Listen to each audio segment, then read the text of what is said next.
I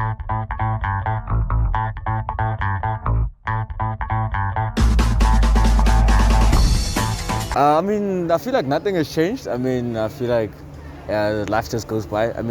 We don't need masks anymore. There's no COVID. For me, I feel like there's no COVID anymore. That's why I don't go anywhere without my mask, so it's fine. Either way, I'm good. I think it's necessary because we're approaching the fifth wave and we can never be too careful, but I think an extension longer than a month would be unnecessary. Well, precautionary measures are there for like a reason, right? So I'm assuming they have evidence and protocols in place to come to such a decision. So I trust in their decision. Plus, I wouldn't mind another lockdown. So, yeah. The looks of everything seems normal. Everyone is doing things as normal, but I guess there's obviously certain places where you have to wear masks and stuff. So I honestly don't mind as long as it's, I guess, gonna help in some way, you know?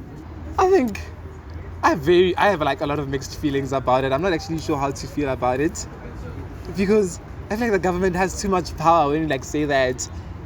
Like they'll just be dragging us curfews to curfews and this to this and changing whenever they want. So I don't think it's actually a good thing.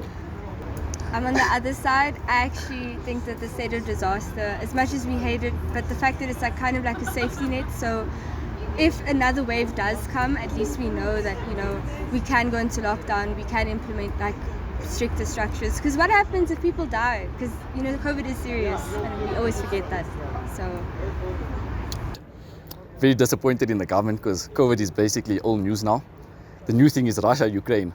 I'm jumping on that train. Kind of doesn't impact my life, I guess, but it kind of does because it obviously with campus life and stuff, like Wits is taking into consideration the extension, which means that like campus time and like coming on campus is limited, but then also online learning is like in weird waters because you don't know if online learning is okay and then if in-person campus stuff is okay, so it's just like a weird thing. It's basically everything is in limbo with the extension and without the extension because we've been living our lives like this for 2 years. Yeah. We're trying to get back to normal, but we're still in the state of limbo. Yeah. So if we look at the repercussions of the national state of disaster, we will see that the national state of disaster has not benefited us in any way from the beginning of lockdown. We do understand that it is a pandemic, but we also need to consider livelihoods. We need to consider people. We need to consider societies which are dependent on the economy returning to its original state. If we look now, more than 70% of the nation has been vaccinated. What is the issue with returning to normalcy?